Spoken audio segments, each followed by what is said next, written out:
ইন্দোনেশিয়ার দ্বীপের সংখ্যা বেশি এবং বৈচিত্র্যময়।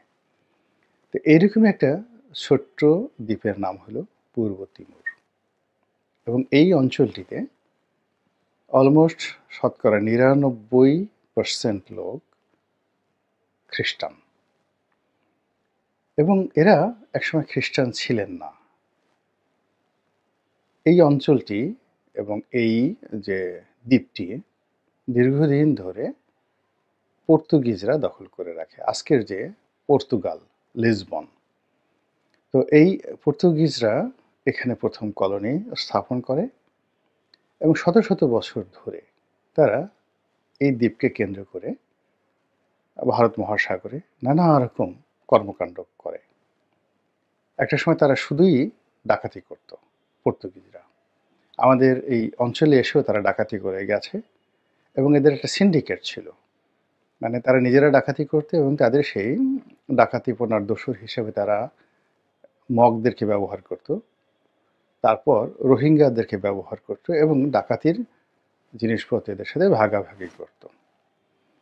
এবং এদের এই দস্যুবৃত্তি এটি সম্রাট আওরঙ্গজেবের জমানাতে বন্ধ হয়। তিনি নৌবাহিনী গঠন করে একদম এদেরকে মাটির সঙ্গে মিশিয়ে দেন। তো বাংলাদেশ থেকে এবং ভারত মহাসাগরে যে অঞ্চলটি মুঘল সম্রাট আওরঙ্গজেবের অধীন ছিল সেই অঞ্চলে এই ডাকাতি বন্ধ হয়ে যায়। তখন তারা আরও ভিতরে ছোট ছোট দ্বীপ রাষ্ট্রে গিয়ে এই তৎপরতা চালাতে থাকে। তারাও ইস্ট ইন্ডিয়া কোম্পানি গঠন করেছিল, মানে ব্যবসা বাণিজ্য, ডাকাতির পাশাপাশি ব্যবসা বাণিজ্য করারও তাদের চেষ্টা ছিল। তো এই ব্যবসার ক্ষেত্রে তাদের বেশ কয়েকটি রাষ্ট্র প্রতিদ্বন্দ্বী ছিল, যেমন নেদারল্যান্ডের যারা অধিবাসী ডাস, তারাও সেই ইস্ট ইন্ডিয়া কোম্পানি করেছিলেন। তারপর ডেনমার্কের ইস্ট ইন্ডিয়া কোম্পানি ছিল, ইংরেজদের তো ছিলই এবং সবচেয়ে বেশি ছিল ফ্রান্সের। তো ডাসরা যেটা করতে সেটা হলো ওলান্দাস ওই নামে। এবং সেই যা হোক, এখন তারা এই ডাকাতি বাদ দিয়ে যখন ব্যবসা বাণিজ্য করার চেষ্টা করলো, ওই সময়টিতে তারা দেখা গেল ভারত মহাসাগরের যে সকল ছোট ছোট দ্বীপ, উপদ্বীপ, এমনকি ভারতের বড় বড়, যেমন আপনার ধরুন কলকাতা, তারপরে মুম্বাই, এ সকল এলাকাতে তাদের বড় বড় ব্যবসা প্রতিষ্ঠান ছিল। আলটিমেটলি তারা প্রতিযোগিতায় শক্তিমত্তা ইংরেজদের সাথেও পারে না, ফ্রান্সের সাথেও পারে না। তো যাই হোক, তারা এই অঞ্চল ছেড়ে একেবারে ভারত মহাসাগরে তাদের বেশ কয়েকটি যে দুর্গ রয়েছে সেখানে তারা অবস্থান নিয়েছিল, তার মধ্যে এই পূর্ব তিমুর অন্যতম। তো এখন যে সময়টিতে তারা এই জায়গা দখল করেছিল, ওই সময়টিতে তাদের এই কর্মকাণ্ডের সঙ্গে সঙ্গে সঙ্গে ইউরোপের যে ধর্মপ্রচারক যারা ছিলেন তারা দল বেঁধে আসতেন। ইংরেজরা ছিল সেখানেও আসতেন, পর্তুগিজরা যেখানে ছিল সেখানেও ধর্মপ্রচারকরা আসতেন। ফলে অনেক জায়গাতে, দুর্গম এলাকাতে আপনি খ্রিস্টানদের চার্চ দেখতে পাবেন এবং অনেক জায়গাতে আপনি দেখতে পারবেন যে তারা ধর্মান্তরিত হয়ে খ্রিস্টান হয়ে গিয়েছে। ভারতে প্রচুর এলাকা রয়েছে খ্রিস্টান প্রধান। আমাদের দেশে অবাক হয়ে যাবেন যে চট্টগ্রাম, পার্বত্য চট্টগ্রামের একদম গহীন অরণ্যে তাদের ঘাঁটি আছে এবং এই ঘাঁটিগুলো সেই ইংরেজ জমানাতে, পর্তুগিজ জমানাতে এগুলো তৈরি করা হয়েছিল। তো এসব তাদের যে কর্মকাণ্ড, খ্রিস্টান ধর্ম প্রচারের যে তৎপরতা, এর ধারাবাহিকতায় এই ছোট্ট দ্বীপটি সেখানে খ্রিস্টান জনগোষ্ঠী প্রাধান্য লাভ করে। এরপর এখানে ফ্রান্সের কর্তৃত্ব প্রতিষ্ঠিত হয় পর্তুগিজদের পরিবর্তে। তারপর একটা সময় ইন্দোনেশিয়া আবার এই দ্বীপটি দখল করে নেয়। কিন্তু যখনই দখল করে নেয়, সঙ্গে সঙ্গে সমস্ত পশ্চিমা দুনিয়া তারা এক হয়ে যায় এবং এখানে ছোট একটি দ্বীপরাষ্ট্র যার আয়তন মাত্র 15,000 বর্গ কিলোমিটার, আমাদের দেশের ছোট্ট একটা জেলার মতো।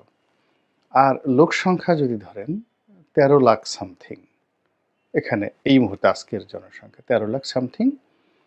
তো সেই 13 লাখ জনগোষ্ঠীর মধ্যে আমাদের দেশের একটা উপজেলার মতো, বড় একটা উপজেলার মতো জনসংখ্যা, আর আয়তনে ছোট্ট একটা জেলার মতো 15,000 বর্গ কিলোমিটার। তো এই দেশে বিদ্রোহীদেরকে অস্ত্র দিয়ে, শস্ত্র দিয়ে এই পশ্চিমারা রীতিমতো ইন্দোনেশিয়া বাহিনীর বিরুদ্ধে গেরিলা যুদ্ধ শুরু করে দেয়।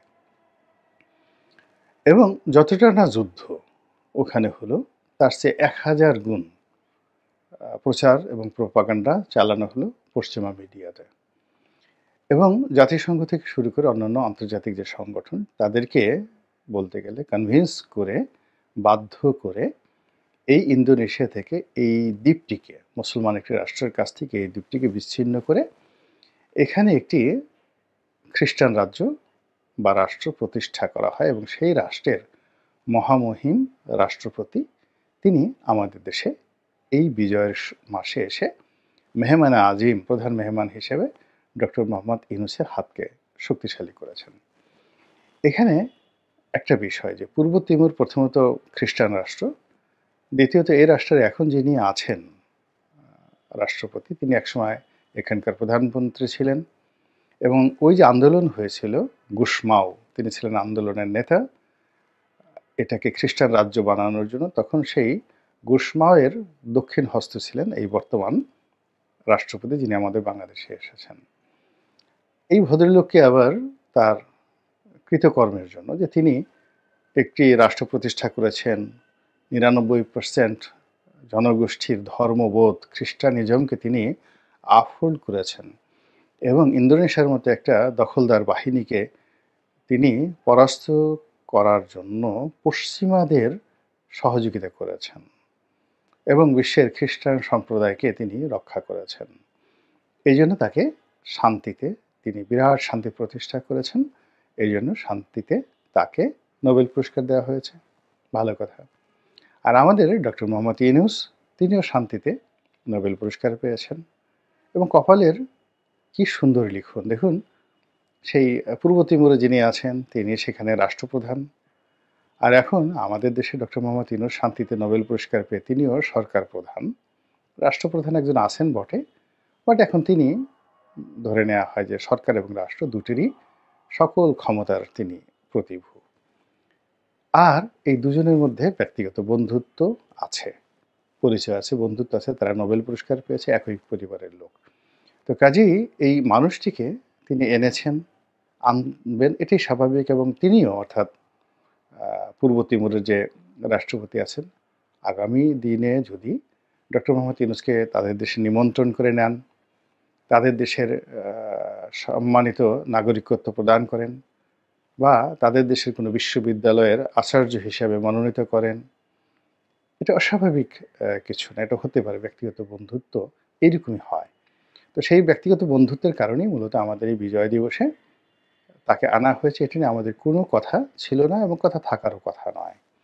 কিন্তু সমস্যা হয়ে গেছে যে সাবেক প্রধানমন্ত্রী,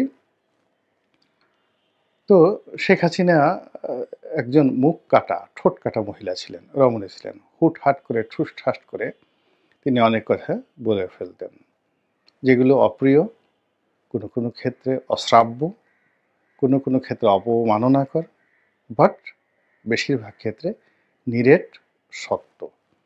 তো তিনি একবার বলে ফেলেছিলেন যে বাংলাদেশকে নিয়ে পশ্চিমারা চক্রান্ত করছে।